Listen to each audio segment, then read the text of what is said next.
What's up, people of YouTube? F-Man Critic back, and, well, 10 years ago, there was a movie. A movie that's honestly been forgotten, if I'm being honest here. Like, when I tried to make this review and tried to get footage, clips, pictures, it was kind of hard to come across perfectly good pictures, and mostly just trailers and just little scenes from the movie, but all in all, just the internet kind of forgot about this movie, and so same goes for the rest of the human race. And that movie is, well, Capture the Flag.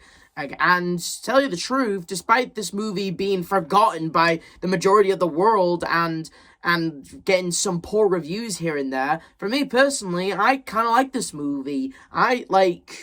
It does have its flaws, and it does have its moments, but I will get to that soon. But for me personally, Capture the Flag, for me, I like it for what it is. I think it's a fun, space adventure about a family and about a grandpa and his grandson and the father of the said son, rekindling their relationship that broke, and about a villain who's filthy rich and wants to harvest the moon's resources, and it's does have its qualities of storytelling, and it does have its fair share of fun and moments, and for example, the character Mike. Now, I did some research, and I found out that Mike is actually voiced by a girl, and, I'm not against that or anything.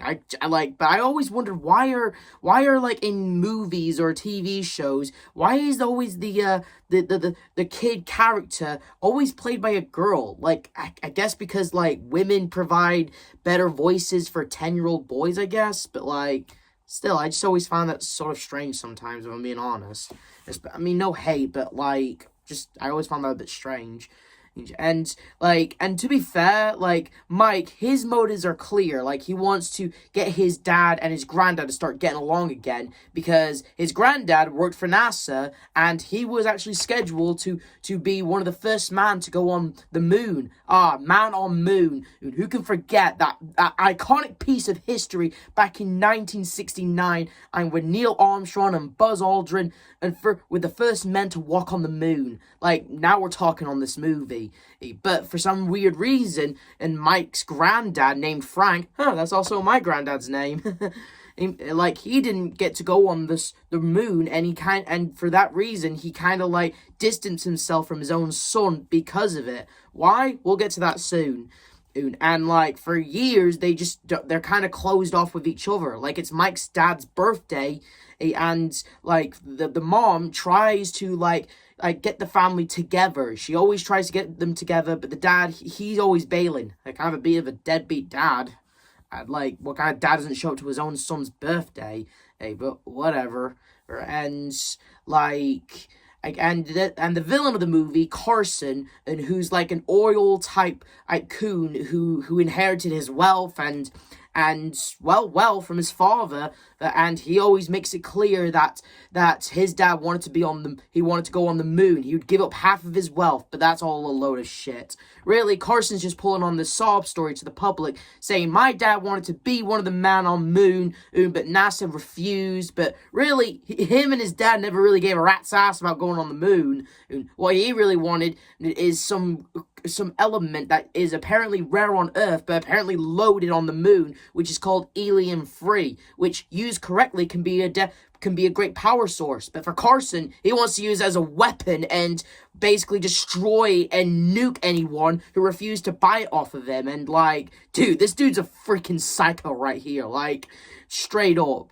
And he's also trying to sabotage NASA, because when he makes a public speech about how NASA and the moon landing was a big fraud, and the president and demands that there should be another moon landing to prove that Carson's just a stupid fat liar.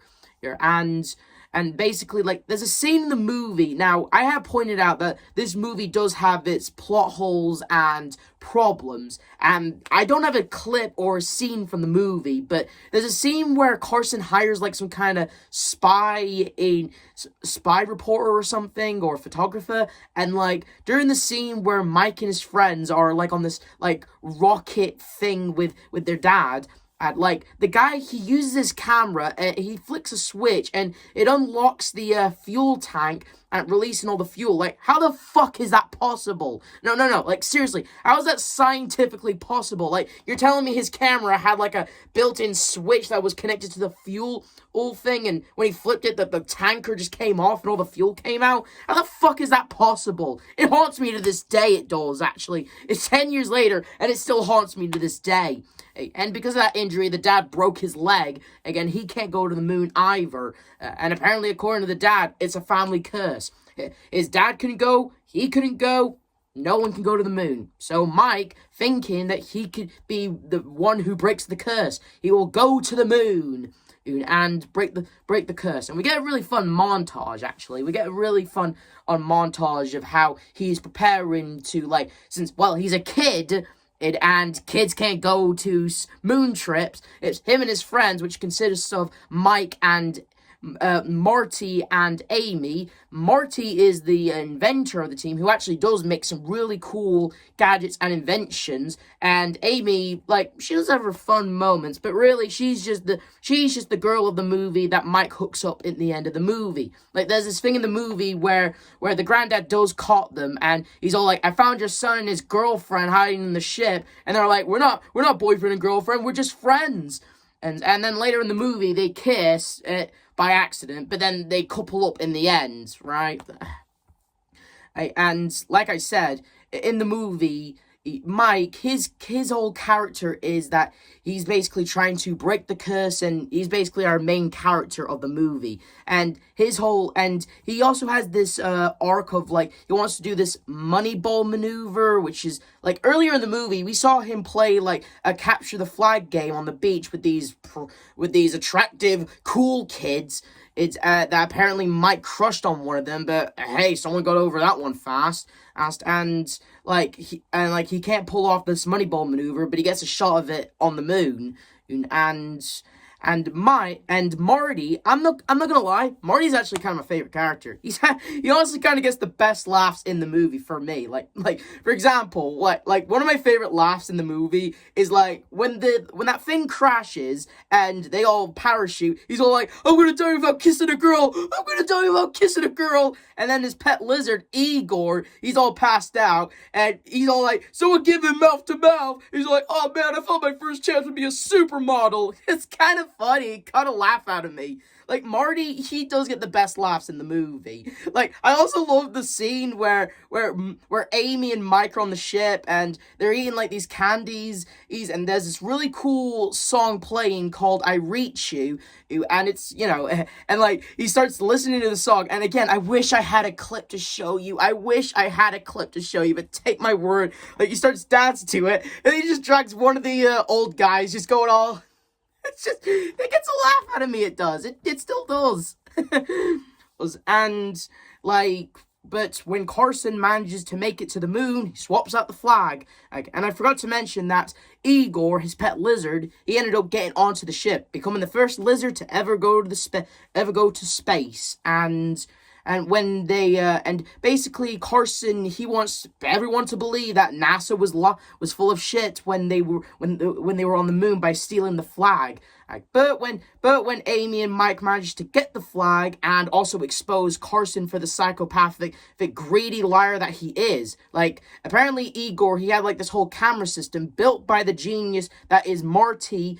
He was able to record Carson as the stupid liar that he is, and the psychopathic liar that says that if no one will buy his alien free, he'll blow them up, and if nothing's a hitch, if it makes you filthy rich, basically showing his true colors. And, like, he basically, like, when the kids expose him, they go on this really cool epic chase, and then we get like the granddad actually explains why he distanced himself from his son. Apparently he was scheduled to go to the moon and with NASA, but apparently Mike's dad, when he was a kid, he had chicken pox, and apparently he was able to get it, meaning he couldn't go to the moon.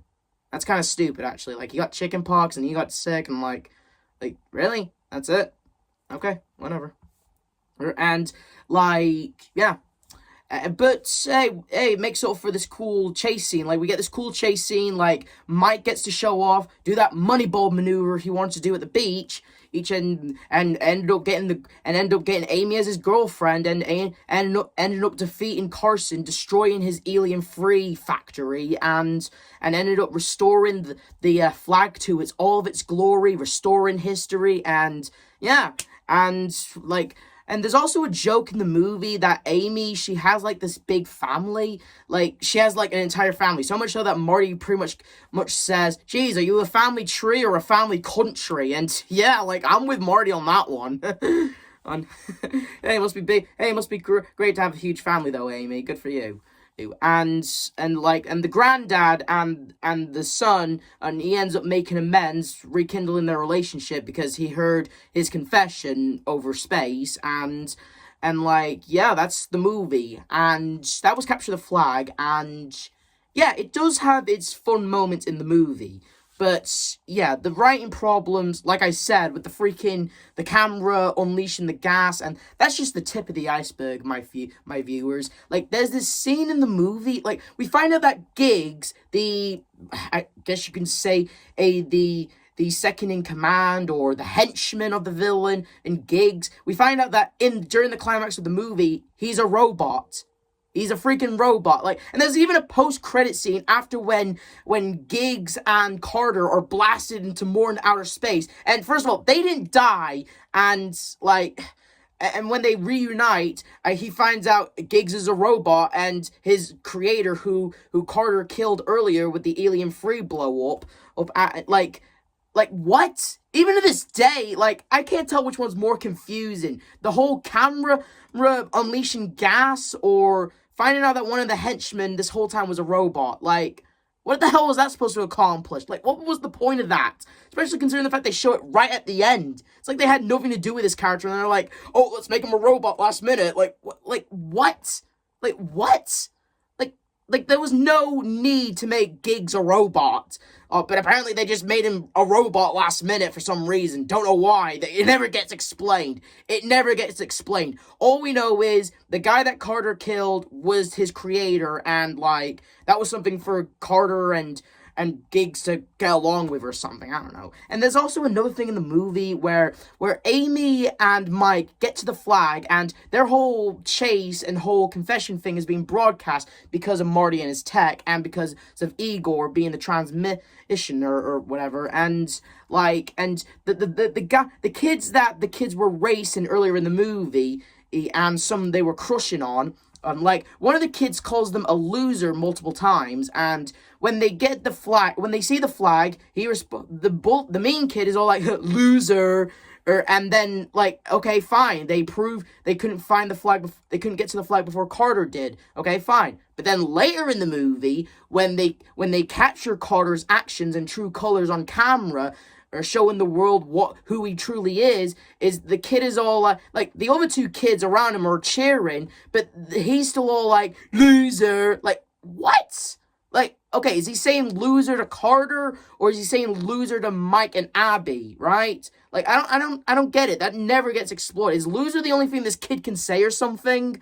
Or like I just like it doesn't, like, get that explained. It's like they just reuse his lines or something. I don't freaking know. Like, there were a few things that did bug me in this movie, and I just pointed them out. Oh, also, there's a scene in the movie where Mike's little sister has, like, this hand puppet, and, like, Marty uses its quarter nose or something as part of the communicator, and, like, she says, like he's a mean boy because he took your puppet's nose or something. Like, I don't know. I guess you could chop it up to, since Mike's little sister is, like, 5 years old, I guess you can, I mean, she's so young, she doesn't know who her true granddad is. Like, there's a few times in the movie where she's going around to a bunch of old people saying, are you my grandpa? Okay, fine, whatever.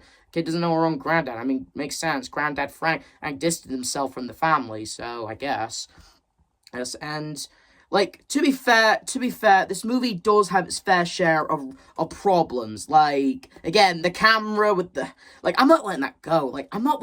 It still haunts me to this day, and finding out that Giggs is the robot, but other than those really, really weird, questionable plot parts of the movie, I still had a fun time with the movie. It's still, like, is there anything good I can say about the movie? It really does have beautiful animation. Really breathtaking, really nice animation. It does, like each character does look very detailed, and each character does look very well done.